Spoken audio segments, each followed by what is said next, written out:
Turismo em Foco com Bayard Boiteux, direção Fernando Machado. Hoje vamos falar sobre diversidade e turismo.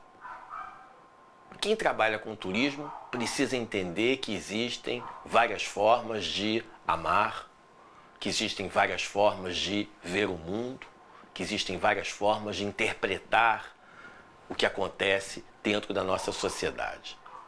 Sem dúvida alguma, o respeito a tais comportamentos diferentes do nosso fazem parte do que nós chamamos de aceitação do outro. Fazem parte do que nós chamamos de conviver com a diversidade. É preciso que nos habituemos a entender que o mundo não é igual e que as pessoas podem ter opções sexuais diferentes, opções religiosas diferentes, opções políticas diferentes. Talvez a grande riqueza da atividade turística seja justamente o conjunto dessas opções diferentes. Vou contar uma coisa para vocês. Eu vejo, por exemplo, na Lapa, uma manifestação real da cultura carioca. Ali nós encontramos todos os segmentos reunidos e conseguem conviver em harmonia. Talvez seja ali o maior exemplo da harmonia de pessoas que pensem diferente, que têm opções de vida diferentes e que queiram participar de um polo de entretenimento. E aí nós começamos a entender um pouco melhor que a atividade turística vai se segmentando, vai se preparando para receber novos nichos de mercado que pensam diferente, que agem diferente. Um exemplo concreto é o turismo LGBTS. Hoje, na cidade do Rio de Janeiro, ele tem alguns points onde ele se estrutura. Ipanema, por exemplo, é conhecido como o bairro gay por excelência da cidade do Rio de Janeiro. Sobretudo na rua Farm de Amoedo, onde nós temos uma concentração de restaurantes, uma concentração de bares, em que tal segmento se reúne. E ali também nós temos a praia, em frente à Farm de Amoedo, nós temos uma praia que é um reduto gay. Vocês sabem que normalmente o consumidor que pertence a um segmento menor, e eu não digo aqui menor por ser menos importante, mas menor em relação à população como um todo, gosta de receber um atendimento diferenciado. Gosta de entender que as pessoas que vão atendê-lo sabem da existência de outras opções sexuais, como é o caso do turismo LGBTS. Então, as cidades que querem receber tal segmento têm que se preparar.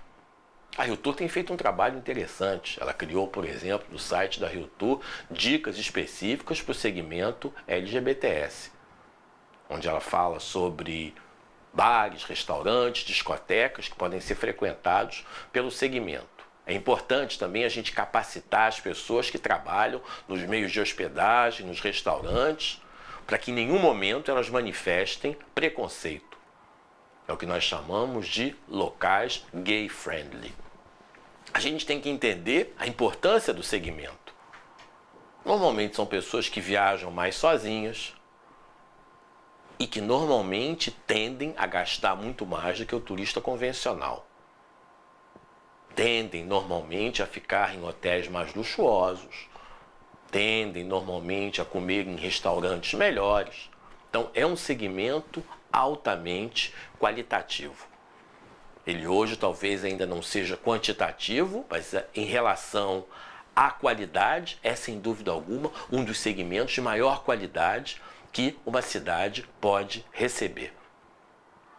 Gostaria de dizer para vocês também o seguinte: a própria população anfitriã não pode ter preconceito. Se a cidade do Rio de Janeiro é uma cidade com uma mente tão aberta, ela precisa se preparar para receber essas pessoas. E eu, às vezes, vejo algumas manifestações na cidade do Rio de Janeiro contrárias a esse espírito de diversidade.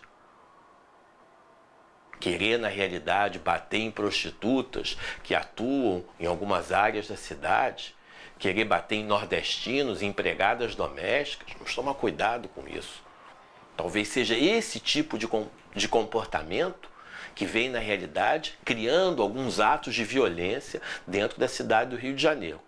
Nós precisamos educar os nossos filhos para a diversidade.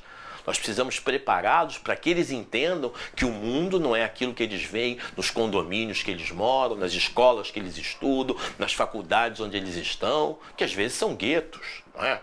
Infelizmente, são guetos na realidade em que eles aprendem coisas, enfim, extremamente limitadas. Então, cabe a nós, dentro das nossas casas, abrir a cabeça dos nossos filhos. Eu vou dizer uma coisa para vocês, eu me lembro, a minha filha estudava num colégio de Ipanema, onde só estudavam crianças de alto poder aquisitivo, e um dia ela me disse: papai, os CIEPs vão nos atacar. Eu falei: minha filha, o que é isso? Os CIEPs vão nos atacar? Não, os CIEPs, eles passam aqui e vão levar os nossos tênis, as nossas mochilas. Sem dúvida alguma, alguém teria comentado isso com ela dentro do colégio. Alguma colega teria trazido essa informação. Eu a levei, então, para visitar o CIEP que se encontrava na rua Nascimento Silva, em Ipanema, e mostrei a ela o potencial do local, extremamente bonito, onde estudavam crianças iguaizinhas a ela. Fiz com que ela conversasse com as crianças. E sem dúvida alguma aquela experiência deve ter mudado a cabeça da minha filha, que hoje é uma cidadã mundial, uma cidadã do globo, uma cidadã global, uma cidadã, na realidade, que entende a diversidade do mundo. Ela foi preparada nesse sentido.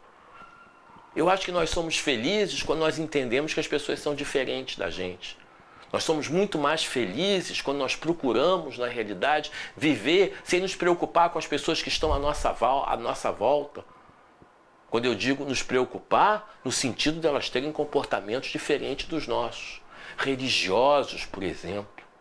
Como eu fico triste quando eu vejo as pessoas dizendo: aquele macumbeiro. A macumba é uma religião afrodescendente que merece o nosso respeito. É uma manifestação religiosa que acontece na realidade dentro dos parâmetros daquela religião. Fico triste quando alguém diz: judeu é mão fechada, judeu não gosta de gastar dinheiro. Pelo amor de Deus, onde é que as pessoas tiraram essas ideias? Onde é que essas pessoas tiraram esses preconceitos? Que coisa triste ter que conviver. Mais triste ainda fica quando as pessoas dizem que todo muçulmano comete atos terroristas. Em absoluto, não existe isso. Então, essas ideias preconcebidas causam, sem dúvida alguma, problemas de xenofobia e outros problemas mais graves ainda dentro dos locais.